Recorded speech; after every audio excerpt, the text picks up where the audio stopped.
ونعوذ بالله من شرور أنفسنا ومن سيئات أعمالنا من يهده الله فلا مضل له ومن يضلل فلا هادي له ونشهد أن لا إله إلا الله وحده لا شريك له ونشهد أن محمدا عبده ورسوله أما بعد فأعوذ بالله من الشيطان الرجيم بسم الله الرحمن الرحيم يا أيها الذين آمنوا لا ترفعوا أصواتكم فوق صوت النبي ولا تجهروا له بالقول كجهر بعضكم لبعض أن تحبط أعمالكم وأنتم لا تشعرون صدق الله العظيم وبلغنا رسوله النبي الأمين المبين الكريم ونحن على ذلك لمن الشاهدين والشاكرين والحمد لله رب العالمين غوث اعظم بمنے بے سر و ساما مدد غوث اعظم بمنے بے سر و ساما مدد قبلہ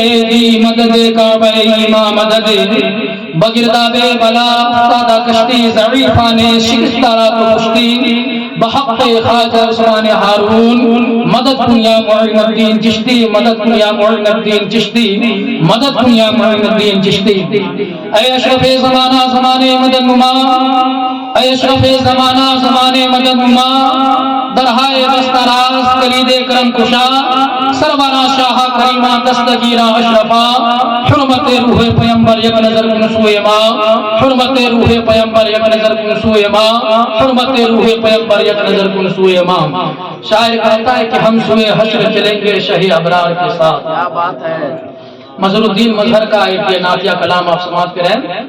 ترنم میں نہیں پڑھوں گا، تکلم میں ہی پڑھ رہا ہوں کیونکہ میں بخوبی دیکھ رہا ہوں کہ میں میرے نور پر ہمارے احباب علی جناب اشتیاق صاحب، علی جناب صدام حسین صاحب، علی جناب منور حسین علیوی صاحب، حافظ افتخار صاحب، اگر میں ترنم میں پڑھ دوں تو شاید یہ حضرات کہیں ہم سے خفا نہ ہو جائے، ڈر نہ جائے، اس وجہ سے میں ترنم میں نہیں پڑھوں گا بلکہ تکلم میں ہی پڑھوں گا. آپ سنیں کہ ہم سوئے حشر چلیں گے شہ، بہت اچھی آواز، ہم سوئے حشر چلیں گے شہ ابرار کے ساتھ، قافلہ ہوگا رواں قافلہ سالار کے ساتھ، اور رہ گئے منزل سدرہ پر پہنچ کے جبرائیل، رہ گئے منزل سدرہ پہ پہنچ کے جبرائیل، چل نہیں سکتا فرشتہ تیری رفتار کے ساتھ، چل نہیں سکتا فرشتہ تیری رفتار کے ساتھ. اور یہ طیبہ کی محبت کا اثر ہے ورنہ، یہ تو طیبہ کی محبت کا اثر ہے ورنہ.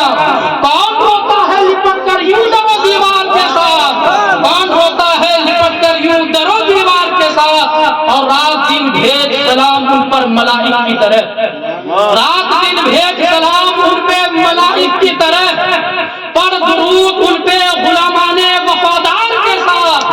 اور ہم بھی مظہر سے سنیں گے کوئی نعت ربی، ہم بھی مظہر سے سنیں گے کوئی نعت ربی. گر ملاقات ہوئی شاعر دربار کے ساتھ، گر ملاقات ہوئی شاعر دربار کے ساتھ. اور حضرات گرامی باوقار یہ 4 شعر میں پڑھوں گا کیونکہ ابھی چند دن پہلے یا 2 دن پہلے ہمارے قائد ملت ہمارے مفتی صاحب قبلہ مولانا افضل صاحب ہندوستان کی ایک بڑی بارگاہ جسے ہم کچوچھا مقدسہ کے نام سے جانتے ہیں، وہاں کی حاضری اور وہاں کے مشائخ اعظام کی زیارت کر کے آئے، اور اسے حضور سرکار کلام ہے، حضور قائد ملت سندی آقائی و مولائے حضور محمود اشرف الجیلانی دامت اللہ العالی والنورانی نے جن اشعار کے ساتھ اپنی غلامی کا ثبوت اپنے شیخ کے بارگاہ میں دیا ہے اور اپنی حاضری کو اپنے شیخ کے بارگاہ میں رکھا. کم نصیبی میری کہ میں تو جا نہ سکا، لیکن خوش نصیبی میری کہ میں نے حضور کے اور وہاں کے پروگرام کو اظہار چینل میں دیکھا اور سماعت کیا. سبحان اللہ.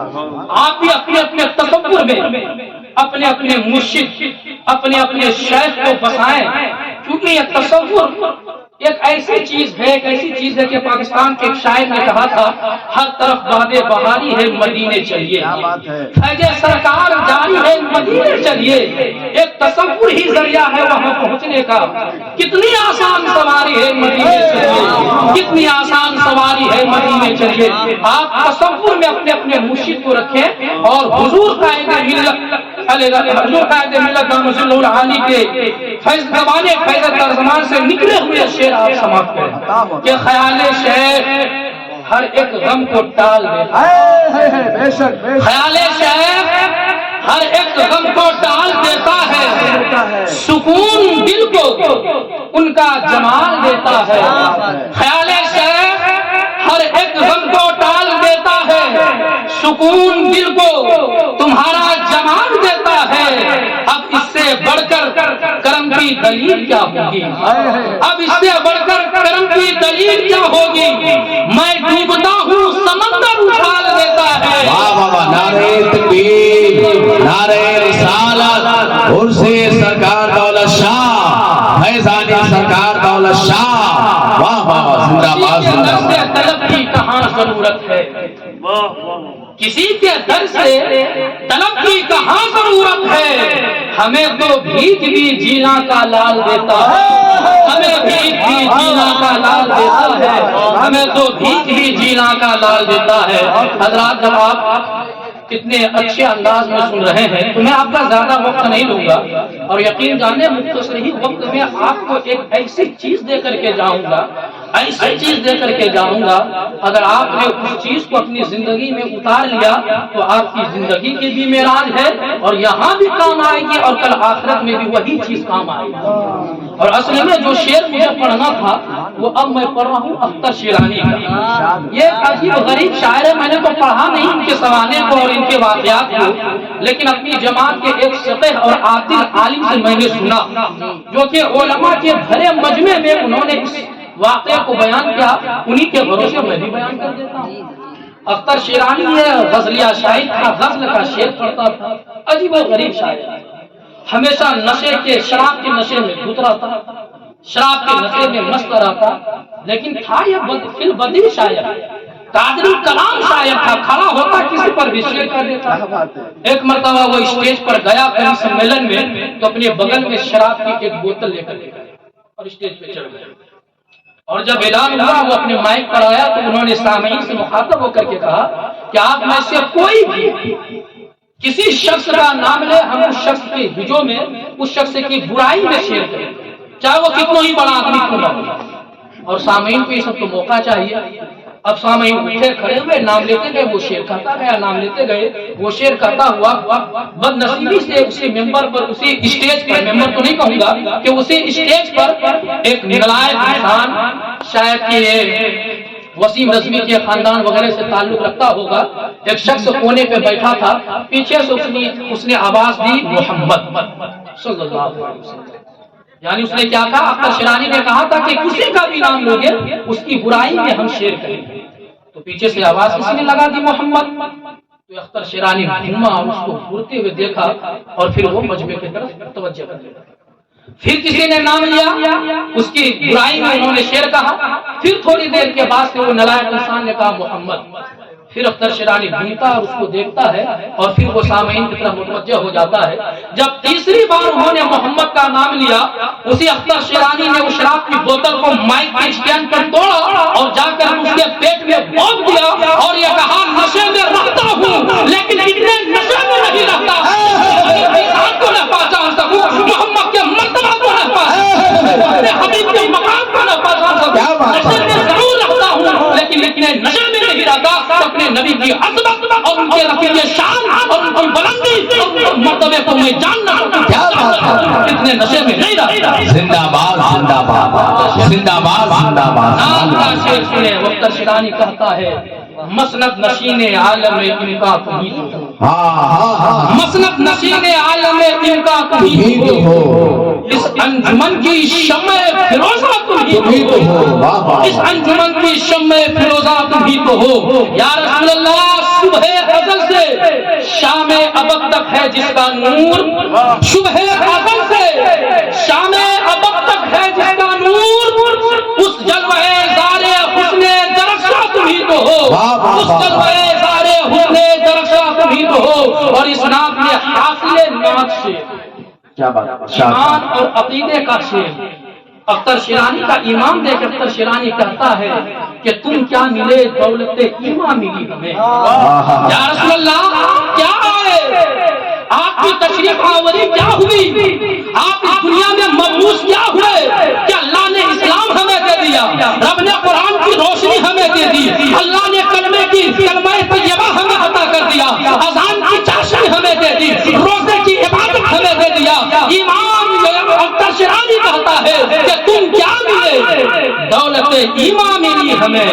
اور آج بڑی افسوس کے ساتھ یہ کہہ رہا ہوں کہ اختر شیرازی کا یہ عقیدہ ہے کہ تم کیا ملے کہ دولت ایمان ملی ہمیں، لیکن آج کچھ لوگ نبی پاک صلی اللہ علیہ وسلم کی عظمت میں تنقیص کے پہلو نکالتے ہیں، کمی کے پہلو نکالتے ہیں اور سہارا لیتے ہیں توحید کا۔ سہارا کس کا لیتے ہیں؟ توحید کا۔ حوالے میں توحید کو پیش کرتے ہیں اور اس کے پردے کے آڑ میں رسالت مآب صلی اللہ علیہ وسلم کی شان میں تنقیص کے پہلو نکالتے ہیں۔ اب ذرا میں کہوں کہ یہ توحید ہے کیا؟ توحید آپ جانتے ہیں، کلمہ توحید آپ کو یاد ہے؟ کن کو یاد ہے؟ تو ارے پہلا کلمہ کن کو یاد ہے؟ غالباً سب کو یاد ہوگا، اسی لیے کلمہ توحید کہتے ہیں۔ اب علماء کی توجہ چاہوں گا۔ اور توحید کہتے کس کو ہے؟ توحید اسے کہتے ہیں کہ جس میں ایک ہے تو توحید ہے، اور ایک سے جہاں دو ہوا توحید ختم، دو جہاں ہوا وہ شرک ہو گیا، اور ایک ہے تو توحید ہے۔ اب ذرا کلمہ طیبہ کلمہ توحید کیا ہے؟ لا الہ الا اللہ۔ کیا معنی ہوا اس کا؟ نہیں معبود، نہیں کوئی الہ سوائے رب کے، کوئی معبود نہیں سوائے اللہ کے۔ ایک تو ہو گیا، ایک ہوا کہ نہیں ہوا؟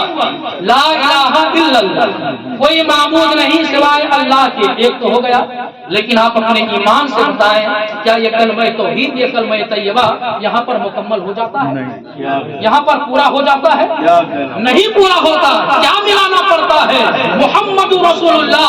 جب تک کلمہ توحید کے ساتھ محمد رسول اللہ کو نہ ملا جائے تب تک کلمہ توحید مکمل نہیں ہے، تب تک کلمہ توحید مکمل نہیں۔ اس لیے صوفیاء فرماتے ہیں کہ جو محض اپنی غور و فکر، تفکر و تدبر کے بنیاد پر اس نتیجے پر پہنچے کہ اس دنیا کا خالق و مالک ایک ہے، اس کائنات کا پیدا کرنے والا ایک ہے، اس دنیا کا معبود ایک ہے، فقط اپنی تفکر اور اپنے تدبر کے نتیجے میں یہ پہنچے، کیا وہ توحید کا اقرار کرنے والا ہوگا؟ ابھی آپ نے حضرت آپ سے سنا، کئی منتر آپ نے انہوں نے پڑھ کر کے سنایا۔ یہ منتر جو آپ انہوں نے سنایا وہ کن کے شان میں تھے؟ اسلام کے شان میں، یہی نا جدروید صاحب، نبی کی شان میں۔ کیا اس منتر کے لکھنے والے مسلمان ہیں؟ کیا اس منتر کے لکھنے والے مومن ہیں؟ تو صوفیاء فرماتے ہیں جو محض اپنے تفکر و تدبر کے بنیاد پر اس نتیجے پہ پہنچ جائے کہ اس جہان کا مالک ایک ہے، اس جہان کا خالق ایک ہے، وہ توحید کا اقرار کرنے والا نہیں ہے، وہ مومن نہیں ہوگا۔ اور توحید کا اقرار کرنے والا ہوگا کون ہوگا؟ جس نے توحید کا اقرار کیا اس کو مسلمان کہیں گے، مومن کہیں گے۔ کلام مقدس میں اللہ رب العزت نے سورہ اخلاص کے اندر کیا فرمایا؟ قل هو اللہ احد۔ اے محبوب آپ فرما دیجئے کہ اللہ ایک ہے۔ پتا چلا کہ محض تفکر و تدبر کی بنیاد پر توحید کے اقرار کرنے والے کو توحید کا اقرار کرنے والا نہیں کہتے ہیں، جب تک کہ وہ اقرار کرنے سے پہلے اس بات پر ایمان نہ لائے کہ اس بات محمد رسول اللہ صلی اللہ علیہ وسلم پر ایمان نہ لے آئے، اور پھر اس شان کے ساتھ اللہ تک اپنے آپ کو پہنچائے کہ ایک دیکھنے والے کا کہاں مان لیا ہے، ہم نے بھی دیکھے تجھے خدا مان لیا۔ جب اس نبی کے پتا چلا کہ پہلے زبان رسالت مآب صلی اللہ علیہ وسلم پر ایمان لانا، جب زبان رسالت مآب صلی اللہ علیہ وسلم پر ایمان لا کر کے اس شان کے ساتھ خدا تک پہنچیں گے، توحید کا اقرار کرنے والے ہوں گے، تب اصل میں توحید کا اقرار کرنے والا کہلائے گا۔ یہ اختر شیرازی کیا کہتا ہے؟ تم کیا ملے کہ دولت ایمان ملی ہمیں۔ ایمان کی تو یہ ہے کہ ایمان تمہیں تو ہو، ایمان کی تو یہ ہے کہ ایمان تمہیں تو ہو۔ اور اسی کو ڈاکٹر اقبال نے کیا خوبصورت شعر میں پرویا ہے کہ ڈاکٹر اقبال کہتے ہیں بمصطفیٰ برسا، بمصطفیٰ برسا خیش رکھے دی ہما پوش، اگر بہو نہ رسیدی تمام بول حبی رسی۔ علماء مفتی صاحب توجہ چاہوں گا، اگر ڈاکٹر اقبال یہ کہتے بمصطفیٰ برسا خیش رکھے دی از پوست، تو بھی مصرع غلط نہیں ہوتا، ایک لفظ چھوڑ دیا میں نے ہما، تو بھی مصرع غلط نہیں ہوتا. معنی کیا ہوتا کہ اپنے آپ کو مصطفیٰ تک پہنچا دو، نبی تک پہنچا دو، کیونکہ دین انہی سے ہے. بالکل بات حق ہے. دین کس سے ہے؟ میرے نبی سے ہے، حضور سے ہے. لیکن حضرت اقبال کا ایمان بالرسالت دیکھے.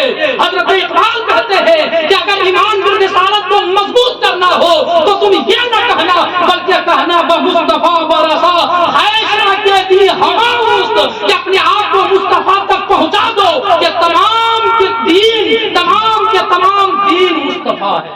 یہ نہ کہنا کہ دین مصطفیٰ سے ہے بلکہ یہ کہنا تمام دین مصطفیٰ ہے. اور اگر تم ہر جگہ پہنچ گئے، ہر جگہ چلے گئے، یہاں تک کہ خانہ کعبہ میں پہنچ گئے، کعبے کے اندر گھس گئے، لیکن مدینہ تک نہیں پہنچ سکے، مصطفیٰ تک نہیں پہنچ سکے، تو ہوگا کیا؟ مصطفیٰ برشا خیشرا کے دی ہما اس اگر برو نہ رسیدی. ہر جگہ پہنچے لیکن مصطفیٰ تک نہیں پہنچے تو بیکار. گر برو نہ رسیدی، اگر اس تک نہیں پہنچے تمام بولہبی ہے، تمام بولہبی ہست. تمہارا سارا کام بولہبی ہے، بولہب کی طرح ہے، اس کے کام کی طرح ہے، لیکن تم کہیں نہیں پہنچے اور مصطفیٰ تک پہنچ گئے تو بامراد مرام. کامیاب، یہاں بھی کامیاب اور وہاں بھی کامیاب. اسی کو تو اعلیٰ حضرت نے کہا اللہ کی سرتاب قدم شان ہے یہ، انسان نہیں انسان وہ انسان ہے یہ. قرآن کو ایمان بتاتا ہے انہیں، ایمان یہ کہتی ہے میری جان، ایمان یہ کہتی ہے میری جان. درود پاک پڑھیے اللہم صلی علی سیدنا شفیعنا نبینا مولانا محمد بارک وسلم صلو علیہ الصلوۃ والسلام علیک یا رسول اللہ صلی اللہ علیہ وسلم. الحمدللہ اب تک تو میں نے نعت میں فرمائش سنا تھا، اور میری یہ خوش نصیبی ہے کہ اب تقریر میں بھی فرمائش ہوئی ہے. کسی صاحب نے حضرت خالد بن ولید رضی اللہ تعالیٰ عنہ کی شان میں تقریر کرنے یا کچھ بیان کرنے کا حکم دیا ہے. میں ان سے گزارش یہ کروں گا کہ مجھ کو موضوع دے کر کے بولنے میں بہت مزہ آتا ہے. جب تقریر پر مجھے کوئی موضوع دے دیتا ہے تو پھر اس پر بولنے میں ہم کو مزہ بھی آتا ہے، اس کی تیاری کرنے میں آسانی بھی ہوتی ہے. ورنہ جلسے سے پہلے یا کسی بھی میلاد سے پہلے اگر میں جاتا ہوں تو ایک ذہن میں یہ الجھن رہتا ہے کہ کس موضوع پر تقریر کروں، کیا تقریر کروں، کیا بولوں. اور جب ایسے علماء کرام موجود ہو تو وہاں پر اور زیادہ الجھن. لیکن جب مجھے کوئی موضوع دے دیا جاتا ہے تو پھر مجھے تیاری میں بھی آسان ہوتی ہے اور اس پر کھل کر کے میں بیان بھی کر سکتا ہوں اور مکمل اور مفصل کتاب کی روشنی میں بیان کرنے کی کوشش کرتا ہوں، کیونکہ تیاری کا موقع مل جاتا ہے. لیکن چونکہ آپ نے حکم دیا ہے تو آپ کے حکم کی تعمیل ہم ضرور کریں گے، اور حضرت خالد بن ولید رضی اللہ تعالیٰ عنہ کی شان میں اور ان کی بارگاہ میں بھی ہم خراج عقیدت ضرور پیش کریں گے. لیکن آج کی تقریر کا جو میں نے موضوع بنایا ہے وہ بنایا ہے ادب، تعظیم، تقریم، رسپیکٹ. یہ کتنی ضروری ہے ہمارے سماج کے لیے، ہماری زندگی کے لیے. اور جو آیت مقدسہ ہم نے پڑھی ہے اس میں بھی اللہ رب العزت نے دربار نبی اور نبی کریم صلی اللہ علیہ وسلم کی بارگاہ میں کس طرح سے بیٹھا جائے، کس طرح سے گفتگو کی جائے، کس طرح نبی پاک صلی اللہ علیہ وسلم سے کچھ عرض کیا جائے، اس کا طور طریقہ بتایا، اس کا ادب بتایا. اور ہم وہ خوش نصیب انسان ہیں، ہم وہ خوش نصیب لوگ ہیں کہ جن ہمارا دین مکمل ادب ہی ہے، مکمل ادب یہ ہے. کسی نے غوث پاک سے پوچھا کہ حضور اگر کوئی آپ سے کہے کہ دین اسلام کو، مذہب اسلام کو ایک جملے میں بیان کرے تو آپ کیا کہیں گے؟ تو حضور غوث پاک نے فرمایا کہ دین تمام ادب کا نام، کلہ ادب، الطریق کلہ ادب. یہ دین تمام کے تمام ادب کا نام. ہمارے مذہب میں قرآن کا ادب، اسلام کا ادب، اللہ کا ادب، رسول اللہ کا ادب، انبیاء اکرام کا ادب، بڑوں کا ادب، ماں باپ کا ادب، استاد کا ادب، مسجد مدرسوں کا ادب، مزاروں خانقاہوں کا ادب. ان تمام چیزوں کو سکھایا جاتا ہے، تمام چیزوں کو بتایا جاتا ہے. اور ایک بات میں آپ کو بتاتا چلوں کہ میں بات بتاتا چلوں کہ آپ مذہب اسلام میں یا کسی بھی مذہب میں یا دنیاوی شخصیت ہو یا دینی شخصیت ہو، اگر کسی شخص کو، کسی بڑی شخصیت کو اگر آپ عروج پر دیکھیں، ارتقاء پر دیکھیں، تو آپ ان کی زمانے کا ضرور مطالعہ کریں تو آپ کو پتا چلے گا کہ ان کے زندگی کے ادب نے ان کو کہاں سے کہاں لا کر کے کھڑا کر دیا ہے. اور اگر کسی زوال